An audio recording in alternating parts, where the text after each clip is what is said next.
Hello दोस्तों, नमस्कार, सत श्री अकाल, आदाब। एक बार फिर आप तमाम लोगों का स्वागत करता हूं आपके अपने चैनल डीके गुड बुक में। साथियों, जैसा कि आप सबको पता ही है कि हम ज़्यादातर इस चैनल पर सामाजिक मुद्दों पर ही वीडियो बनाते हैं। आज का मेरा एक और मुद्दा एक ऐसा ही मुद्दा है जो दिल्ली से स्टार्ट होता है और वो पूरे देश में ऐसी खलबली मचा देता है।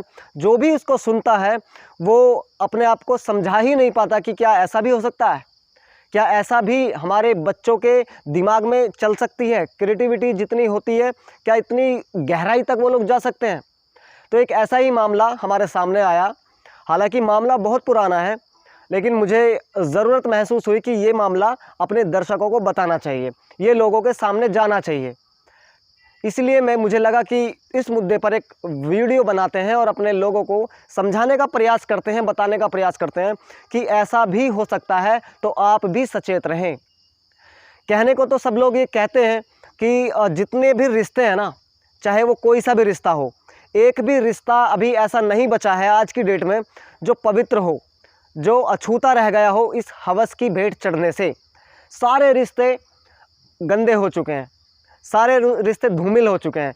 एक ऐसे ही नए रिश्ते पर और एक ऐसे रिश्ते पर जिस पे लोग शक भी ना करें और समझने से भी परे हो जाए कि क्या ऐसा भी हो सकता है। एक बेटी अपने बाप पर आरोप लगाती है रेप का, थाने जाती है और पुलिस वालों के सामने बयान देती है कि मेरा बाप, मेरा सगा बाप मेरा रेप कर रहा है और काफ़ी दिन से कर रहा है। तो ये एक मुद्दा मेरे सामने आया और मुझे ज़रूरत महसूस हुई कि मैं इस मुद्दे पर एक वीडियो बनाऊं और लोगों को समझाने का प्रयास करूं, बताने का प्रयास करूं कि इस तरह की क्रिएटिविटी भी हमारे बच्चों के दिमाग में चलती है। लेकिन इस मुद्दे को शुरू करूं उससे पहले मैं आपको 2 मिनट के लिए एक दूसरी साइड में लेके जाना चाहता हूँ। आज की ही बात है, आज सुबह मैंने अपने एक मित्र को फ़ोन किया और काफ़ी दिन से उनसे मेरी बात नहीं हुई थी। तो मैंने उनको फ़ोन किया कि क्या हाल चाल है, सब बढ़िया। तो उनकी आवाज़ कुछ बैठी हुई सी मुझे आई। मैंने उनको बोला कि सर आप सो रहे हो क्या? उन्होंने कहा कि नहीं सर, मैं सो नहीं रहा हूँ, बस अपने घर में ही हूँ, घर से निकलना नहीं हो रहा है और बहुत प्रॉब्लम हो गई है मुझे। मैंने पूछा कि बताओ क्या हुआ। तो उन्होंने बताया कि हमारे ताऊ जी का लड़का था और अभी जस्ट शादी हुई थी कुछ साल पहले और बहुत परेशानी में चल रहा था। उसने सुसाइड कर लिया, फांसी लगाकर आत्महत्या कर ली। मुझे लगा कि यार ऐसा क्यों हुआ।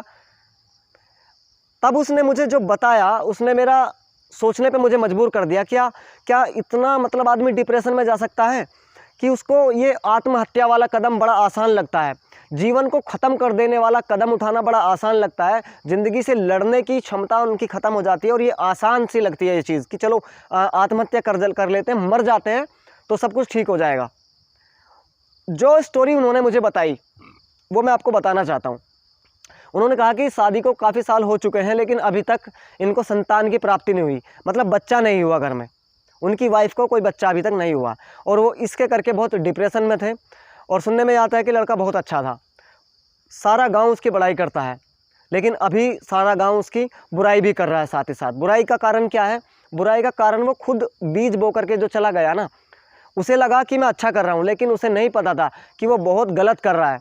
उसे लग रहा था कि मैं सब कुछ ठीक करके चला जाऊँगा। उसने एक सुसाइड नोट लिखा कि मेरी वाइफ को तंग ना किया जाए, है ना, मुझे किसी ने कोई प्रेशर नहीं करा, मैं अपनी मर्ज़ी से अपनी जान दे रहा हूँ, मैं अपनी मर्ज़ी से इस दुनिया को छोड़ के जा रहा हूँ, मेरी वाइफ को परेशान ना किया जाए। भाई सबसे बड़ी परेशानी तो तू ही दे के चला गया उसको।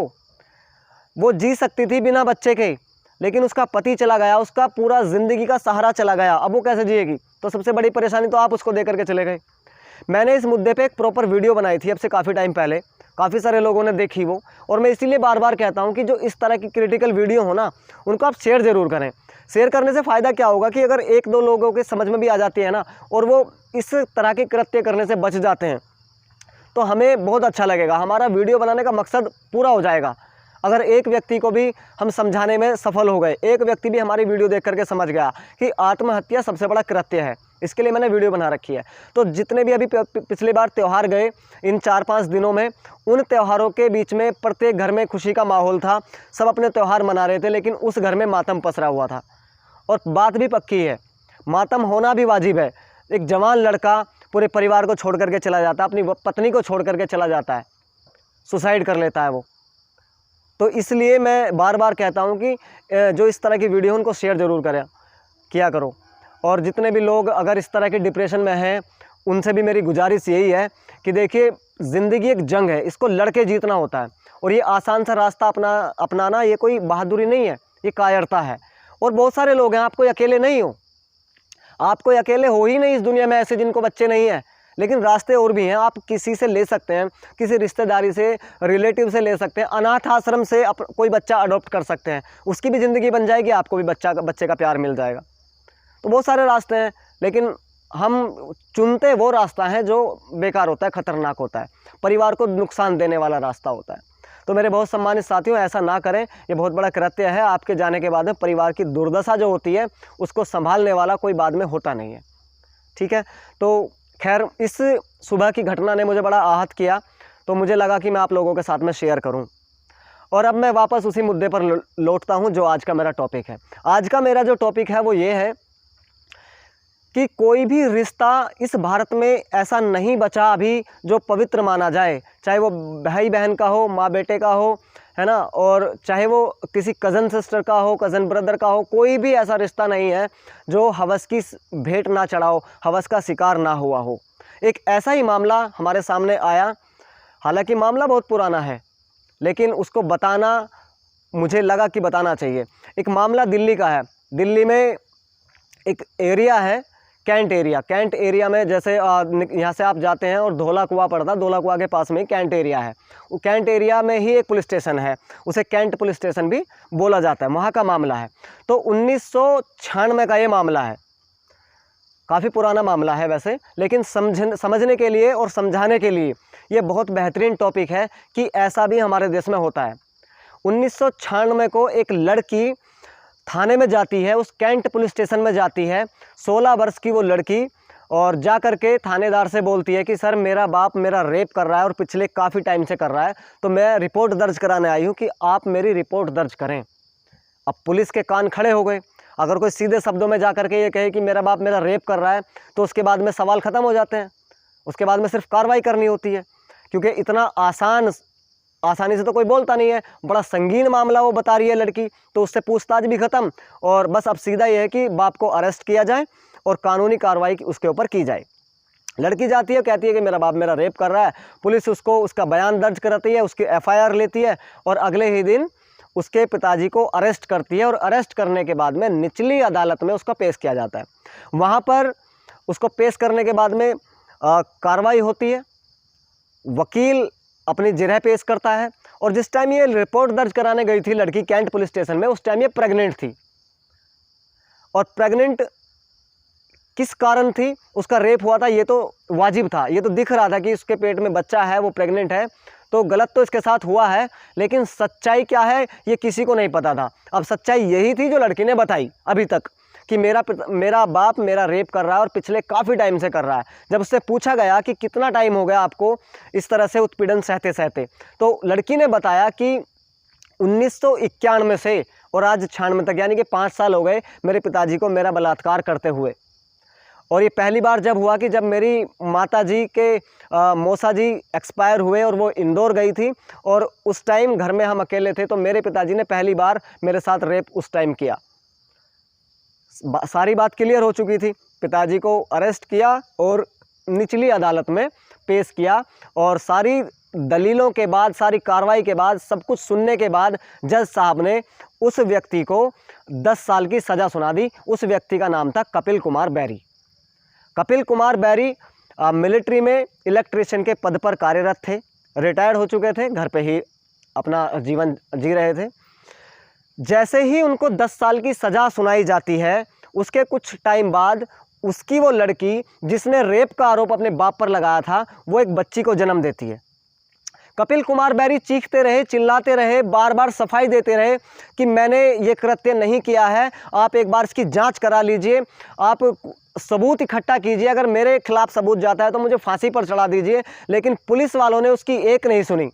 जब बच्ची पैदा हुई उसकी बेटी को, तब भी कपिल कुमार बैरी ने कहा कि इस बच्ची का DNA टेस्ट करा लीजिए, मैं गुनहगार नहीं हूँ, मैंने ये सब नहीं किया। पुलिस वालों ने तब भी कुछ नहीं सुना, निचली अदालत ने भी कुछ नहीं सुना।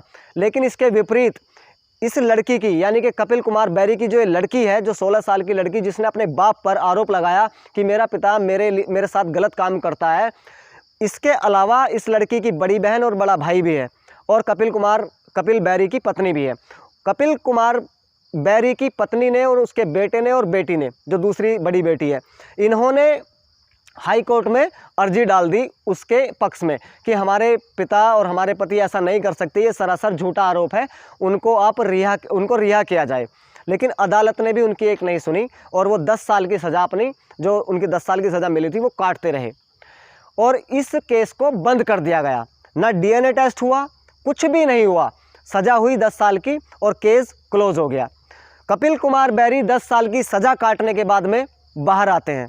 अब ये कहानी 10 साल बाद की सुनिएगा। कपिल कुमार बैरी 10 साल की सज़ा काटने के बाद बाहर आते हैं। उनकी पत्नी सुप्रीम कोर्ट में मुकदमा दायर करती है और अपने पति की बेगुनाही के सबूत इकट्ठे करती है, क्योंकि जब आप खुद सोचिए, अगर किसी व्यक्ति के ऊपर इतना बड़ा संगीन जुर्म लग जाए, आरोप लग जाए कि अपनी ही बेटी का बलात्कारी है, अपनी बेटी को इसने हवस का शिकार बनाया, क्या उसका जीना आसान है इस धरती पे? इतना आसान नहीं है, इतना नहीं, कितना भी आसान नहीं है। अगर कोई अपनी बेटी के आरोप में इस तरह के जीवन जी रहा है तो आप उससे देखिए, उससे लोग किनारा करना शुरू कर देते हैं, लोग उससे बात करना बंद कर देते हैं, सब कुछ उससे अपने रिश्ते नाते तोड़ लेते हैं, उसका जीना मुश्किल हो जाता है और वो घुट घुट के जीता है उस टाइम पे।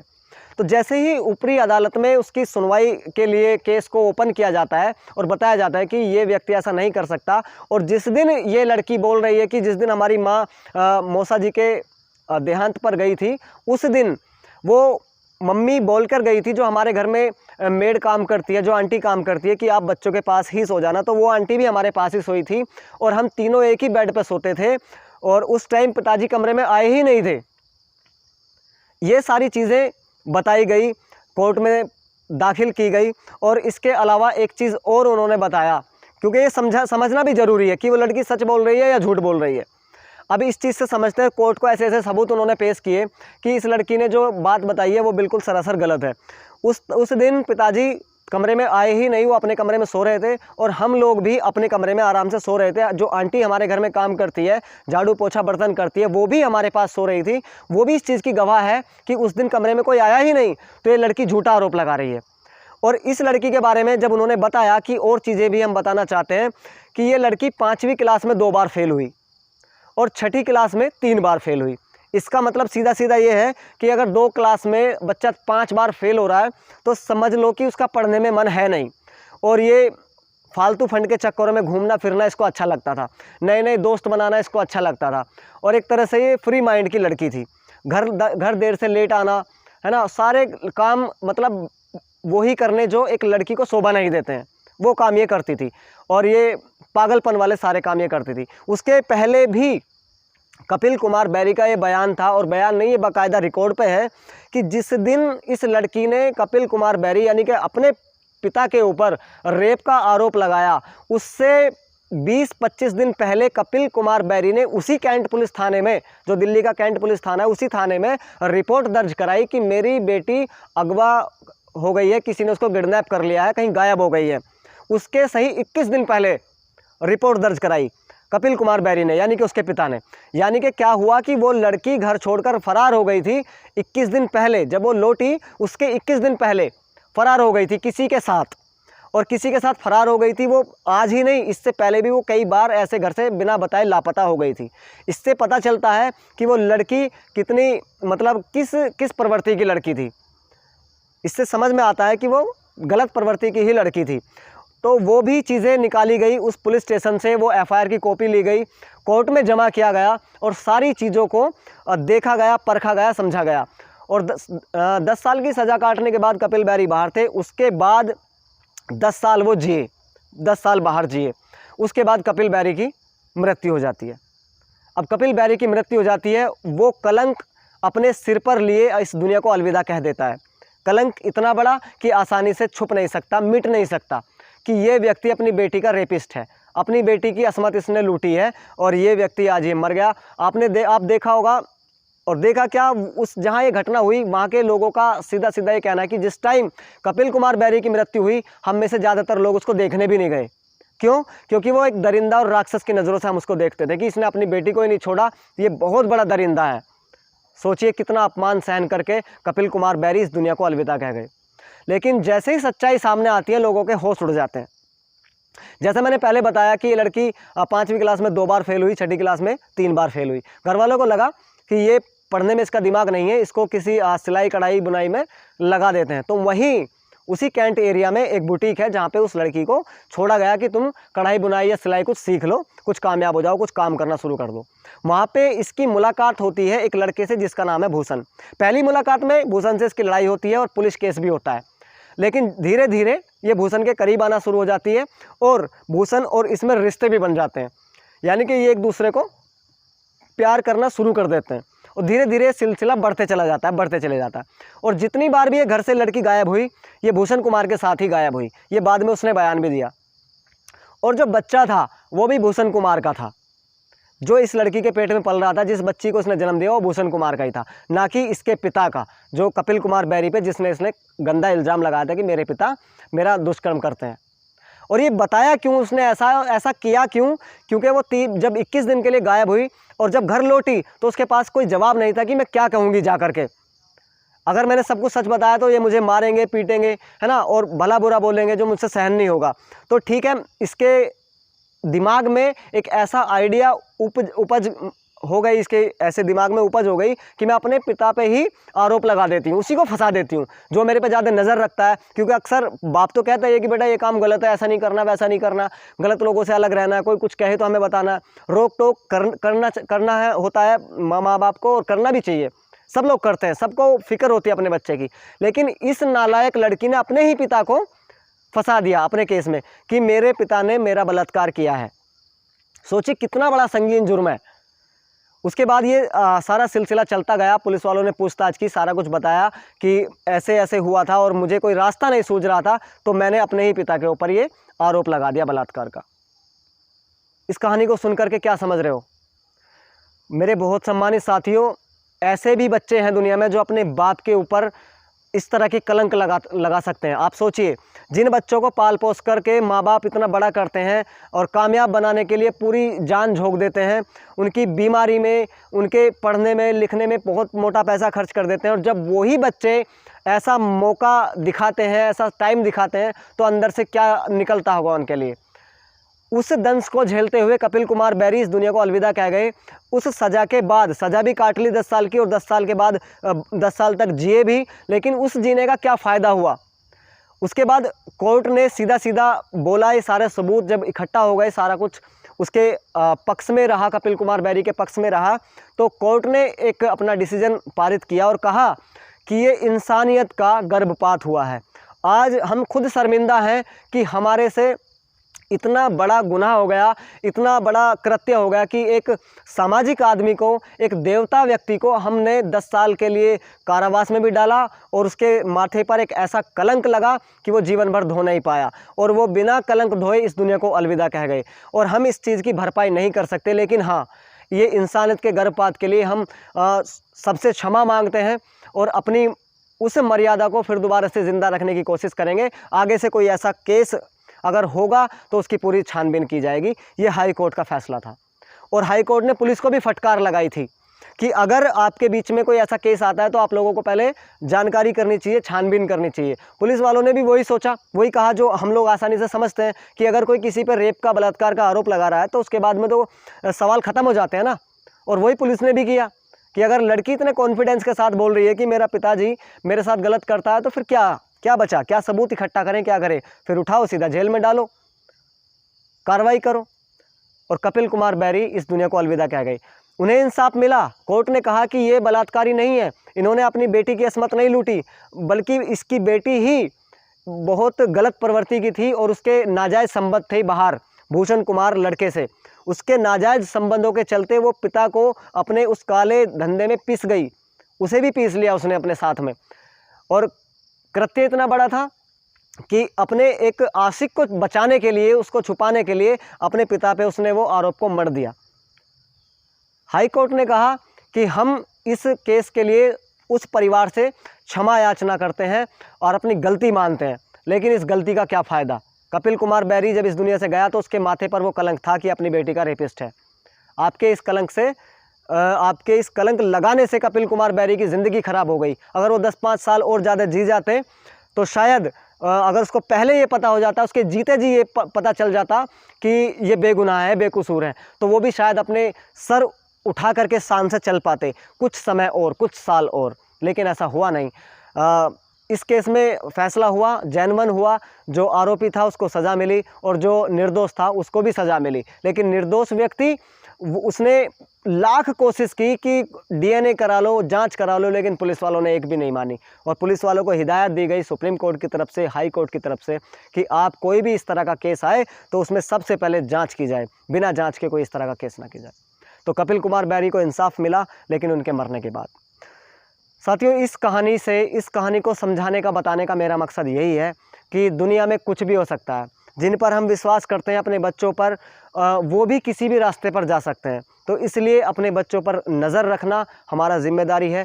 और हमारे सिस्टम को भी ये मैं कहना चाहूँगा कि कोई भी इस तरह का अगर केस आता है तो सबसे पहले आप उसकी तह तक जाइए। किसी बेगुनाह को कोई बेगुनाह आपके हत्थे ना चढ़ जाए।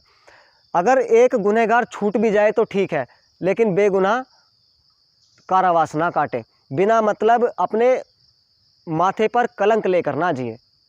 तो बहुत बहुत शुक्रिया, बहुत बहुत धन्यवाद आप लोगों ने इस वीडियो को सुना, देखा। और अगर आपको ये वीडियो अच्छा लगता है तो इसको शेयर कर सकते हैं और अपने बच्चों को ये वीडियो ज़रूर दिखाएं, ताकि उनको सीख मिले कि अपने उन माता पिता पे हम किस तरह का कृत्य, कैसे कैसे लोग हैं, कैसे कैसे बच्चे हैं जो अपने माँ बाप पे इस तरह का कृत्य लगाते हैं, उनको इस तरह से बेइज्जत करने का भी काम करते हैं, जो उन्होंने कभी वो किया ही नहीं, जो सिर्फ उनकी खुशी चाहते हैं। तो मेरे बहुत सम्मानित साथियों, बहुत बहुत शुक्रिया आपका, बहुत बहुत धन्यवाद। और अगर चैनल का काम आपको अच्छा लगता है, इसको सब्सक्राइब कर सकते हैं और वीडियो को शेयर कर सकते हैं और कमेंट करके बता सकते हैं कि इस वीडियो को आप कहां से देख रहे हैं। और अगर आपकी नज़रों में कोई मुद्दा हो तो मुझे बताइएगा, मैं उस मुद्दे पर ज़रूर वीडियो बनाने की कोशिश करूंगा। और आपको लगता है कि इस चैनल का काम आपको समझ में आता है, अच्छा लगता है, तो आप इसको सब्सक्राइब कर सकते हैं। बहुत बहुत शुक्रिया। जल्दी मिलता हूँ दोबारा से किसी और नए मुद्दे के साथ, किसी और नए टॉपिक के साथ। तब तक के लिए धन्यवाद, शुक्रिया, जय हिंद।